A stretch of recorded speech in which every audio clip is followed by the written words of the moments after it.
Di awal tahun 2026, angin perubahan kembali bertiup kencang di sepak bola Indonesia. Jakarta menjadi pusat perhatian Asia ketika PSSI akhirnya memperkenalkan John Herdman sebagai pelatih kepala baru Timnas Indonesia. Figur berkarisma yang pernah membawa Kanada menembus Piala Dunia 2022 itu kini berada di garis depan proyek besar, mengangkat Garuda menuju level yang lebih tinggi. Dan kini, hanya beberapa minggu sejak penunjukannya, rumor besar mulai bergulir. Rumor yang membuat para pendukung Merah Putih kembali berani bermimpi. Kabar yang menyebut bahwa Herdman tidak datang sekadar untuk membangun, tetapi langsung tancap gas mengincar pemain-pemain elit dunia yang memiliki garis keturunan Indonesia. Ya, dua nama besar, dua pemain berlevel grade A Eropa, dikabarkan sedang dalam proses negosiasi intensif. Keduanya diproyeksikan menjadi pondasi utama untuk menghadapi Piala Asia 2027 dan kualifikasi Piala Dunia mendatang. Jika rumor ini benar, maka Indonesia mungkin akan memasuki era baru dalam sejarah sepak bola nasional.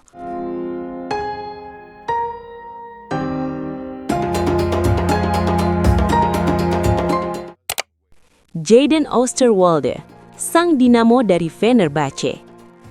Nama pertama yang mencuat adalah Jadon Oosterwolde, sebuah nama besar yang sudah akrab di telinga para penikmat Liga Turki maupun kompetisi Eropa. Saat ini, Jadon bermain di Fenerbahce, salah satu klub raksasa Turki, di bawah arahan Jose Mourinho, salah satu pelatih terbesar sepanjang masa. Oosterwolde dikenal sebagai bek modern yang komplit. Kecepatannya di sisi kiri lapangan mampu mematikan serangan lawan, sementara kekuatan fisiknya membuatnya sulit dilewati dalam duel 1 lawan 1.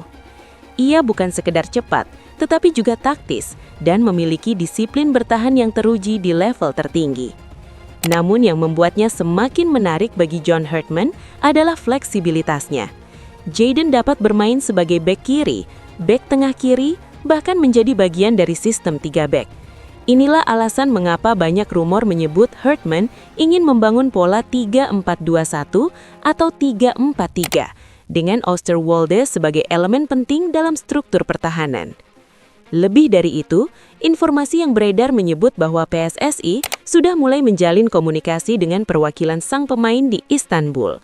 Jika proses naturalisasi ini berjalan mulus, Indonesia akan mendapatkan pemain bertahan kelas Eropa yang sangat sulit ditemukan di Asia Tenggara. Jensen Selt, tembok muda dari Wolfsburg. Nama kedua yang mencuri perhatian publik adalah Jensen Selt, bek muda bertinggi 192 cm yang tampil luar biasa bersama VfL Wolfsburg di Bundesliga.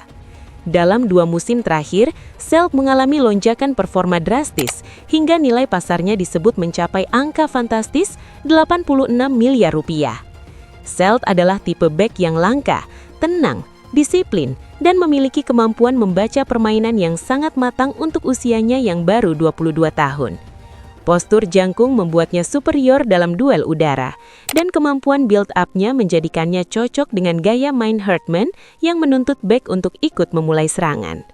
Kehadirannya di lini belakang bisa menjadi kabar baik bagi Maarten Paes, kiper utama yang seringkali harus berjibaku menahan serangan berbahaya.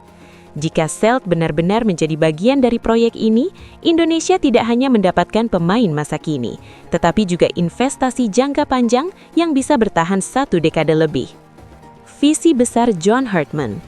Dalam konferensi pers perdananya, Herdman menegaskan bahwa pintu timnas terbuka lebar bagi pemain diaspora yang punya kualitas elit dan komitmen kuat untuk membela Merah Putih. Kita butuh pemain yang tidak hanya punya skill, tapi juga mentalitas pemenang. Jika mereka memiliki darah Indonesia dan bermain di level tertinggi di Eropa, kami akan membuka pintu lebar-lebar, tegasnya. Ini bukan sekadar kalimat motivasi. Melihat rekam jejaknya bersama Kanada, Herdman emang dikenal sebagai pelatih yang berani, visioner, dan lihai menyusun strategi jangka panjang. Ia menggabungkan disiplin Eropa, intensitas Amerika Utara, dan karakter kuat para pemain diaspora. Dan kini, ia mencoba menghadirkan formula itu di Indonesia. Era baru lini pertahanan Garuda. Bayangkan sebuah skenario, Jadon Osterwolde mengawal sisi kiri, Jensen Selt berdiri kokoh di jantung pertahanan, Elkan Bagot menjadi penghubung, sementara Maarten Paes menjaga gawang di belakang mereka. Itu bukan lagi mimpi liar para fans, melainkan kemungkinan nyata yang sedang diperjuangkan. Jika proses naturalisasi dua pemain grade A ini selesai sebelum FIFA Series Maret 2026, maka Indonesia bisa tampil dengan salah satu lini belakang terkuat di Asia, bahkan mungkin di tingkap Asia Pasifik. Kombinasi postur, kecepatan, teknik dan pengalaman Eropa akan memberikan Garuda identitas baru. Identitas yang tidak hanya bertumpu pada gairah dan kerja keras, tetapi juga pada kualitas tinggi, presisi, dan mentalitas kompetitif global. Proyek ambisius John Hartman baru saja bermula. Tetapi jika langkah besar ini benar-benar terwujud, maka Indonesia bisa memasuki masa keemasan baru. Sebuah era ketika pemain berdarah Indonesia berkiprah di panggung Eropa dan pulang untuk membela tanah air.